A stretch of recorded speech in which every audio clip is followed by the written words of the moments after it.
Hello to all and welcome back to War Thunder for a video I really didn't want to make.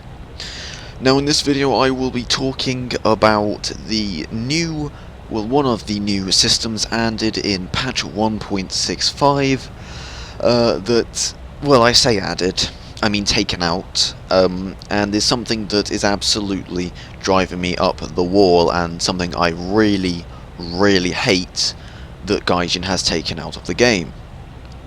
Now, what I'm talking about is the reticle outside of bombers, and this is something that before everyone starts shouting that it was extremely overpowered, yes, I am aware that it was overpowered in ground forces, and I'm aware that's what people were getting angry about, and that's what people were complaining to Gaijin about. And yes, it is true that having that reticle outside of the bomber was overpowered in ground forces. It meant that bombers could hit ground targets with extreme precision, and it was unfair. Okay, you know, you've got me there. It was unfair. And is it a bad thing that's been taken out ground forces? No, I don't think it is. In fact, I think that it may, in fact, have slightly changed the balance of ground forces and has slightly improved it. So, if I actually like it being taken out of that, why am I very unhappy with this change? And, well, the reason why I'm so unhappy with this change is because it's also happened to Air Realistic. Now, for those of you who aren't aware, Air Realistic is nothing like ground forces. At all. In fact, that it's completely different in almost every respect. I mean, on ground forces, it's all to do with having a dozen or so tanks fighting each other in a small area trying to capture points and stuff, when in Air Realistic, it's all to do with massive maps, with massive amounts of ground forces, and sometimes massive amounts of air forces, and just gigantic all-out war all over an entire battlefield. And that is where the problem lies. You see, Gaijin has taken out this little marker, thinking that it has improved ground forces, and by doing that, they will now improve the rest of the game. Yet they haven't. And all they've now done, by taking out of realistic air forces, is they've just made the game harder for all bombers. And for people like me who love flying bombers, in fact I enjoy flying bombers more than any other class of aircraft in this game. Okay, so I'm the first person to jump onto the bombers are overpowered, bombers are underpowered, and all this stuff bandwagon. And let me tell you, when I said that when this was first added to the game in patch 1.65, I saw it, I noticed it, and I was like, okay, I'll just live with it. You know, if Gaijin have added it, then with any luck they've got good reason to add it. I'll just live with it, I'll cope with it, everything will be fine. But it hasn't turned that way at all, and all that's actually happened is the more I've played without that reticle, trying to play with Air Realistic bombers, the more I've hated playing as bombers, which is incredibly depressing to think, because they're literally the one thing I enjoy playing the most.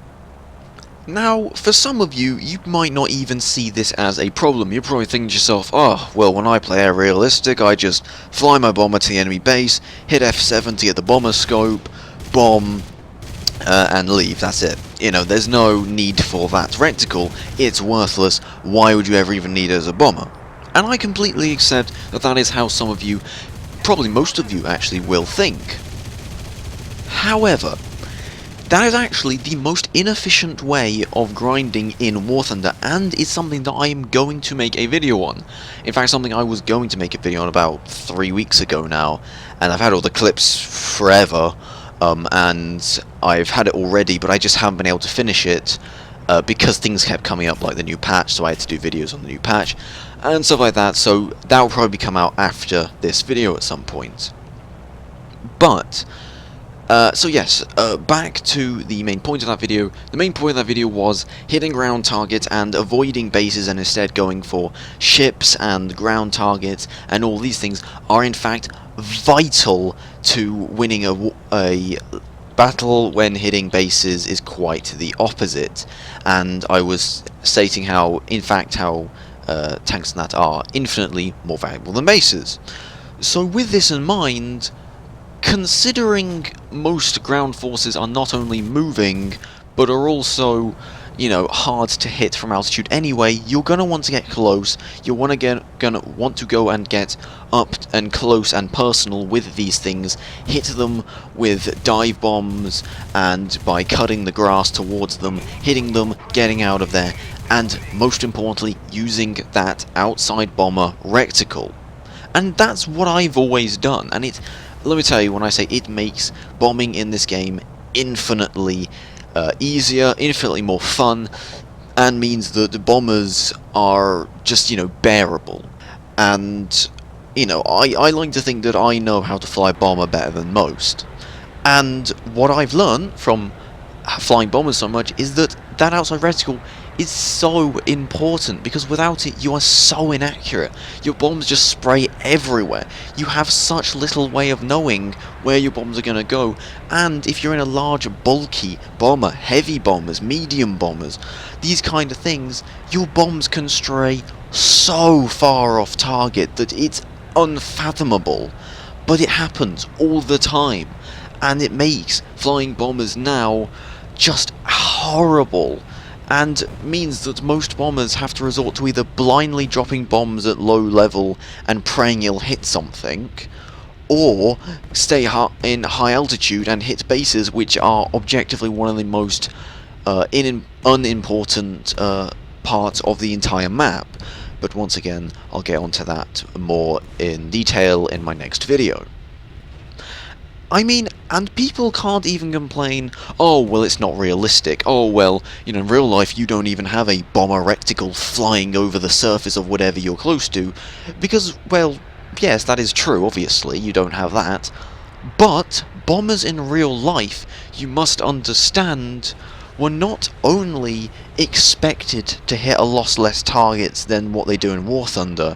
You know, if a bomber, you know, your standard light bomber, your standard Stuka, or what have you, was capable of destroying one tank with a bomb, or with all of its bombs combined, that was considered very good. That was considered like, oh, that's quite impressive, actually. Because, you know, those things aren't easy to hit in real life, and even harder when you're stuck inside the confinement of a cockpit. But in War Thunder, it's not that way at all. You're expected to hit half a dozen, 2 dozen, ground forces just to start changing the tides of battle. So you can't, first of all, you can't really compare it to real life anyway, because it's just a completely different environment. And second of all, it actually is easier in real life. And here's the reason. You see, in real life, thing is with light bombers and that, is that they did have some means of reticle to roughly guess where the bomb is going to land. And, you know, this is the same with quite a few aircraft. I know Stukas definitely did, but I'm sure many other equivalent aircraft had it as well, where there was glass sort of on the floor slightly ahead of them, and it allowed them to fly over a target and have a rough guide of where they are going, where those bombs are going to land. However, in War Thunder, the only way of doing that is by getting out a bombing reticle, you know, for the bombing scope, which is only made for high-altitude bombing, so when you're scraping over the grass, it's completely worthless. And also, by having that reticle out, you're vastly less maneuverable, you can't position yourself as well to hit a target right, and just the worst of all is that some bombers don't have it. I mean, I don't know why I keep talking about Stukas, I guess they're just a really good example, but I'm pretty sure that Stukas don't have a bombing scope. I mean, I'm going to have to go and check that now. Hang on, be right back.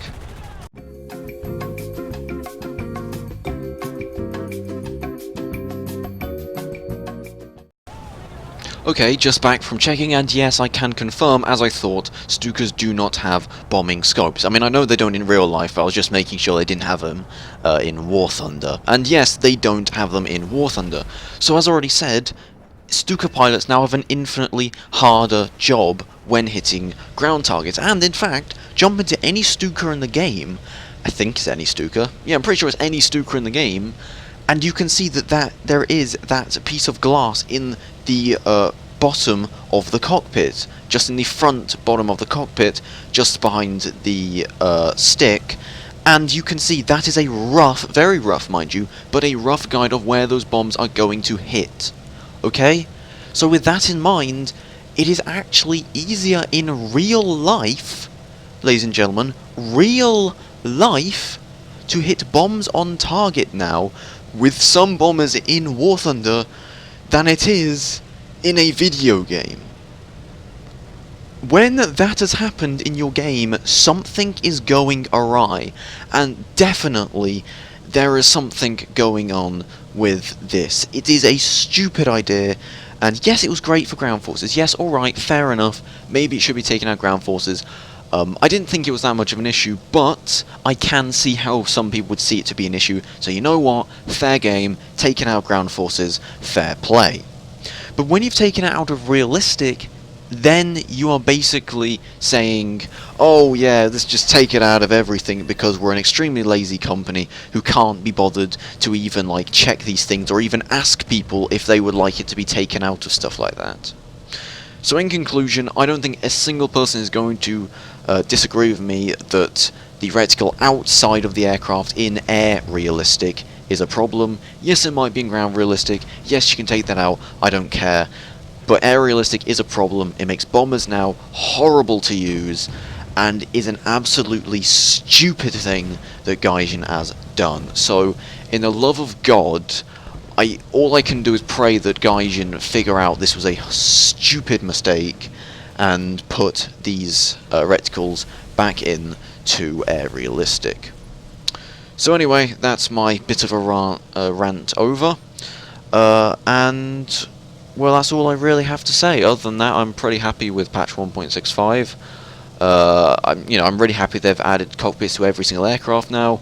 I mean, don't get me wrong, a lot of the cockpits look like absolute crap. They look like they've just come straight from a PS1 game, like really poor textures in some of them. But you know what? Something is better than nothing. So, without further ado, I say thank you very much for watching. Please make sure to like, comment, and subscribe. It's always appreciated. And until next time, I say thank you very much, and I'll see you then.